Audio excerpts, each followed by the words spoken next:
Hola, ¿cómo estás? Muy buen día. Soy Carlos Sebane, dándote la bienvenida a este segundo día de camino por el libro de los Hechos de los Apóstoles. Hoy comenzamos en el capítulo 3 y vemos a Pedro y a Juan yendo al templo, lo que nos muestra que los discípulos continuaron reuniéndose en el templo para orar como cualquier otro judío lo haría.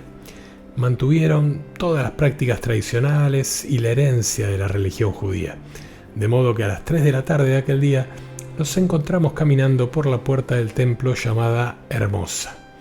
Allí tuvieron un encuentro asombroso con un lisiado que estaba allí esperando solamente ayuda económica, pero ellos le dieron mucho más que eso. Como era costumbre, aquellos que piden limosna solían esperar a la entrada del templo para pedir dinero a cualquier persona que pasara. Un hombre que había estado lisiado desde su nacimiento y que ahora tendría aproximadamente unos 40 años, le pidió a Pedro y a Juan dinero cuando pasaron. Ellos no tenían dinero que darle, pero aún así tuvieron compasión de él. Y en el nombre de Jesús tocaron la necesidad del hombre y se afirmaron en su vida sus piernas y la esperanza. Inmediatamente el hombre empezó a caminar, y no solo caminó, sino que saltó, gritó y alabó a Dios. Fíjense que el hombre pedía lo que Pedro y Juan no tenían, pero lo único que ellas tenían era precisamente lo que necesitaba, el poder de Dios. Y muchas veces nos pasa a nosotros lo que le pasó a este hombre: pedimos una cosa, pero necesitamos otra. Y alrededor nuestro hay muchos que piden una cosa, pero necesitan otra. Y tendremos que ser como Pedro y dar lo que tenemos. ¿Y qué es lo que tenemos?, te preguntarás. Bueno, no tenemos oro ni plata, pero tenemos a Jesús. Tenemos el Evangelio, que es poder de Dios. Tenemos una buena noticia para este mundo sin esperanza. Pero es necesario que abramos los ojos, porque alrededor nuestro hay muchos que están pidiendo con gritos silenciosos alguna limosna, un poquito de comprensión, un poquito de atención, un poquito de amistad. Pero nosotros, además de todo eso, podemos darles algo mucho mejor. Podemos darles a Jesús. Todos tenemos gente alrededor nuestro, vecinos, familiares, compañeros de trabajo, de universidad, de colegio.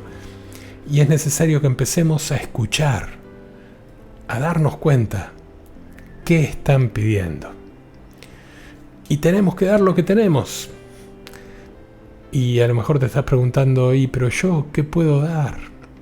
Mira, cuando Dios te pide que hagas algo es porque Él primero te da la capacidad de hacerlo. Dice San Pablo en la carta a los Romanos que el amor de Dios ha sido derramado en nuestros corazones por el Espíritu Santo. Por lo tanto, allí está todo lo que necesitamos. Cuando Pedro y Juan vieron a aquel lisiado en la puerta, simplemente le dijeron: lo que tenemos te damos.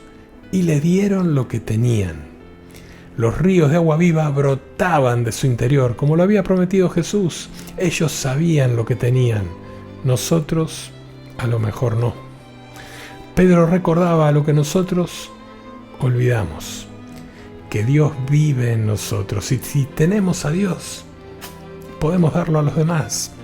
Por eso no es de sorprender que se reuniera una multitud. Pedro vio esto como una oportunidad fantástica para evangelizar, y lo primero que Pedro quería asegurarse era que la multitud entendiera que había sido el poder de Dios mediante Jesús y no un poder propio lo que había causado la sanidad de aquel hombre. Luego Pedro continúa describiendo el contexto histórico de Jesús y el llamado a la audiencia al arrepentimiento. Y aunque su predicación fue interrumpida a la mitad, aparentemente tuvo éxito, porque como resultado el número de los cristianos en Jerusalén creció a más o menos 5.000 hombres. Sabemos que el día de Pentecostés se habían convertido 3.000, así que seguramente en el medio también algunos se habrían unido a la comunidad, pero podemos asumir que un gran porcentaje de esos 2000 nuevos cristianos se añadieron como resultado de esta predicación. Y este tipo de actividad obviamente molestaba a los guardias del templo y a los líderes judíos, especialmente ya que todo se hacía en nombre de aquel que ellos habían crucificado solo unas semanas antes. Y aunque Pedro y Juan no habían quebrantado ninguna ley, las autoridades los arrestaron y los metieron en la cárcel. Como la ley judía prohibía los juicios después de la puesta del sol, los apóstoles pasaron la noche bajo custodia. La siguiente mañana los llevaron ante el Consejo o Sanedrín, que era la Suprema Corte Judía. Y ahí no se les pidió que respondieran a los cargos, ya que no había cargos contra ellos. Más bien, los líderes judíos intentaron tenderles una trampa preguntándoles ¿con qué poder o en nombre de quién hicieron ustedes estos? Sin duda, los líderes estaban esperando que el ego de los apóstoles los llevara a darse el crédito del milagro, lo que los pondría en la posibilidad de ser culpados de blasfemia. Pero Pedro, lleno del Espíritu Santo, dice el versículo 8 del capítulo 4, de nuevo le dio todo el crédito a Jesús. Los líderes judíos se enfrentaban entonces con un dilema, porque no podían negar el milagro, pero de todas maneras querían silenciar a los apóstoles. Así que soltaron a Pedro y a Juan con la advertencia de que terminantemente dejaran de hablar y enseñar en el nombre de Jesús. Los apóstoles reconocieron que la autoridad de Dios sobrepasaba la autoridad de los líderes judíos y les contestaron: ¿es justo obedecerlos a ustedes en vez de obedecerlo a Dios? Jústenlo ustedes mismos, nosotros no podemos dejar de hablar de lo que hemos visto y oído. Y los dos regresaron con la comunidad. Y es muy llamativa la reacción de la comunidad cuando los recibe, porque no hay nada de quejas, nada de lamentos, nada de desánimo. Si nuestro párroco hubiera sido detenido por predicar y vuelve con nosotros herido y lastimado, probablemente nos compadeceríamos de él y haríamos una oración del tipo: Señor, mira nuestro párroco que es tan buenito, no hizo nada malo y mira lo que le hicieron. Te pedimos que se cure rápido, que no le duelan las curaciones. Pero la oración de la primera comunidad fue muy distinta. La reacción unánime fue acudir al Señor, su única fortaleza y su único apoyo. Dice el versículo 24 del capítulo 4, que al oírlo todos a una elevaron su voz.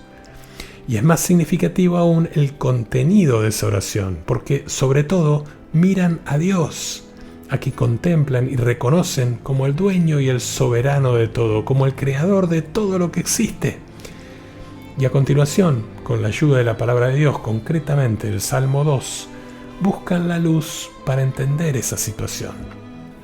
La encuentran desde la palabra y desde la experiencia del mismo Jesús, porque también Jesús encontró oposición para realizar su misión. Y la persecución de que fue objeto él se prolonga ahora en la iglesia. Y fíjense qué interesante que ellos no piden que desaparezcan las dificultades, no piden que los enemigos sean aniquilados, solo piden valentía para seguir predicando la palabra en medio de la persecución. Una vez convencidos de que la persecución no va a obstaculizar el avance del Evangelio, solo piden ser revestidos de nuevo de poder desde lo alto. No les importa ser perseguidos, sino que el Evangelio pueda ser predicado a todos. Escuchen bien esta oración y presten atención. Fíjense cuántas veces aquí la comunidad utiliza la palabra tú. Esta oración está en el libro de los Hechos, en el capítulo 4 y en los versículos del 24 al 31. Dice así: al oírlo, todos a una elevaron su voz a Dios y dijeron: Señor, tú que hiciste el cielo y la tierra, el mar y todo lo que hay en ellos, tú que has dicho por el Espíritu Santo por boca de nuestro padre David, tu siervo, ¿a qué esta agitación de las naciones, estos vanos proyectos de los pueblos? Se han presentado los reyes de la tierra y los magistrados se han aliado contra el Señor y contra su ungido, porque verdaderamente en esta ciudad se han aliado Herodes y Poncio Pilato con las naciones y los pueblos de Israel contra tu santo siervo Jesús, a quien has ungido, para realizar lo que en tu poder y en tu sabiduría habías predeterminado que sucediera. Y ahora, Señor, ten en cuenta sus amenazas y concede a tus siervos que puedan predicar tu palabra con toda valentía, extendiendo tu mano para realizar curaciones, señales y prodigios por el nombre de tu santo siervo Jesús. Acabada su oración, retembló el lugar donde estaban reunidos y todos quedaron llenos del Espíritu Santo y predicaban la palabra de Dios con valentía. La palabra clave aquí en esta oración es tú. La dicen 10 veces y ninguna vez dicen yo, nosotros, mí, nuestro. ¿No te parece interesante? ¿No revela algo mucho más profundo que lo semántico? El fruto de esta oración fue un nuevo Pentecostés que les hizo predicar la palabra de Dios con valentía. La oración derribó ese muro. No solo les dio luz para entender el sentido de lo que sucedía, sobre todo les dio la fuerza divina del Espíritu para transformar esa situación. Por eso, sin la oración quedamos desconcertados por las dificultades, caemos en el desánimo y nos sentimos derrotados por las dificultades. En cambio, la oración nos ayuda a entender los misteriosos planes de Dios y sobre todo nos pone en conexión con el poder infinito del Señor. Por eso la oración es el arma poderosa otorgada a la Iglesia, gracias a la cual es fuerte en la debilidad, como San Pablo va a decir en la carta a los Corintios. Por eso, al leer este ejemplo de la primera comunidad, no puedo evitar compararlo con nuestras oraciones habituales, donde le informamos al Señor que tenemos un fuerte dolor de cabeza, una uña encarnada, un vecino molesto o que perdimos la llave de casa. Y lamentablemente muchos de nosotros hemos reducido la oración a esto, una oración raquítica, y por supuesto que me incluyo. Muchos no miramos más allá de nosotros mismos. Somos como aquellas personas de la Edad Media que creían que la Tierra era el centro del universo. Bueno, ahora también hay algunos, ¿no? Pero nosotros también pensamos que somos el centro y que Jesús, los ángeles, la Virgen María, todos giran alrededor nuestro. Es necesario que nos demos cuenta de una buena vez que Él es el centro y que tenemos que aprender a girar nosotros alrededor de Él. Porque la oración no es para que Dios nos obedezca a nosotros, sino para que nosotros lo obedezcamos a Él. Cada vez que oramos el Padre Nuestro le decimos: venga tu reino, hágase tu voluntad así en la tierra como en el cielo. Le estamos diciendo que sea Él quien se siente en el trono de nuestra vida, que tome el control. Finalmente, el capítulo 4 termina con una semblanza de la comunidad de bienes que había en la primera comunidad. La generosidad que tenían entre sí los integrantes de la iglesia en Jerusalén es digna de ser destacada. Los creyentes se sentían llamados a la vida en común, a renunciar a los bienes particulares incluso y ponerlos a disposición de todos para que nadie pasara necesidad. El fruto del Espíritu, en este caso la unidad y la generosidad, abundaba entre los primeros cristianos. Y tanto movió a algunos el amor de Dios que José de Chipre, luego conocido como Bernabé, vendió su propiedad y entregó el producto a los apóstoles. Dice el Papa Francisco que toda comunidad cristiana debería confrontar su propia vida con la que animaba a la primera iglesia y verificar su propia capacidad de vivir en armonía, de dar testimonio de la resurrección de Cristo y de asistir a los pobres. Testificar es sencillamente compartir lo que hemos visto y oído. Y recordemos que lo que ya tenemos en el corazón es el mejor regalo que podemos dar. La tarea de hoy será leer los capítulos 3 y 4 del libro de los Hechos de los Apóstoles y escribir en el cuaderno el texto de la oración que realizó la primera comunidad.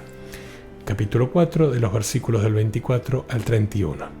Y también escribí los demás versículos que te llamen la atención. Por último, quiero proponerte que terminemos este segundo día de camino con una oración, pidiéndole al Señor que nosotros también seamos transformados por el poder de su resurrección y que el Espíritu Santo nos cambie.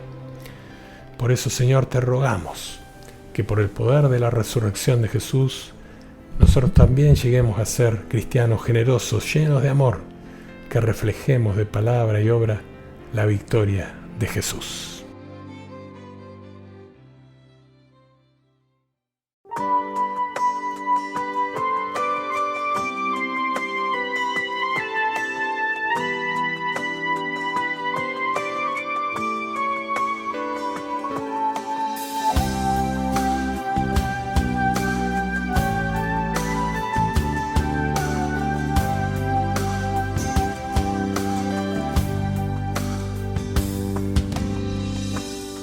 El que era de condición divina no retuvo para sí esta igualdad con Dios,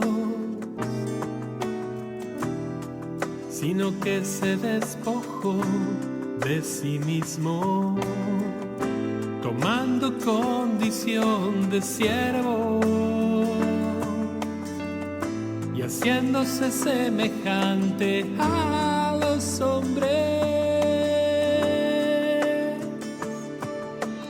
Nombre sobre todo nombre, nombre sobre todo nombre, santo es el nombre de Jesús.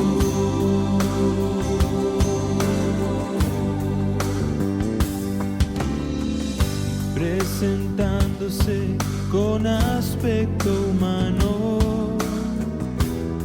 se humilló a sí mismo,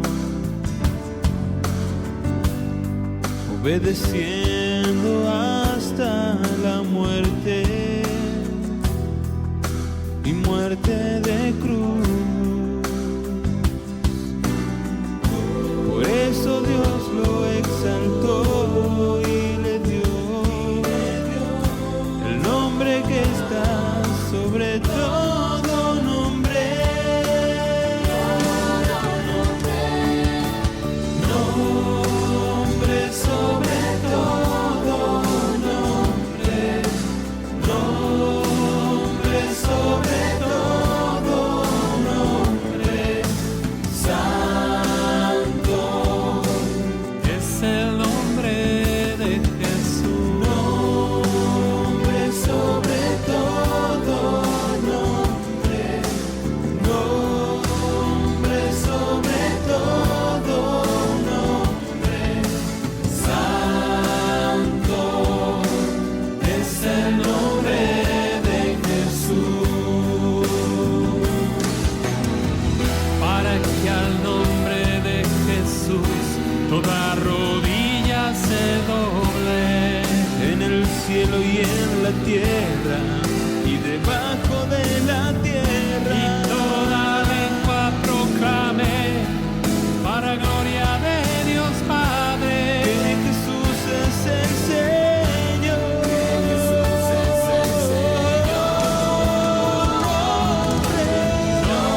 Nombre sobre todo nombre, nombre sobre todo nombre, santo es el nombre de Jesús.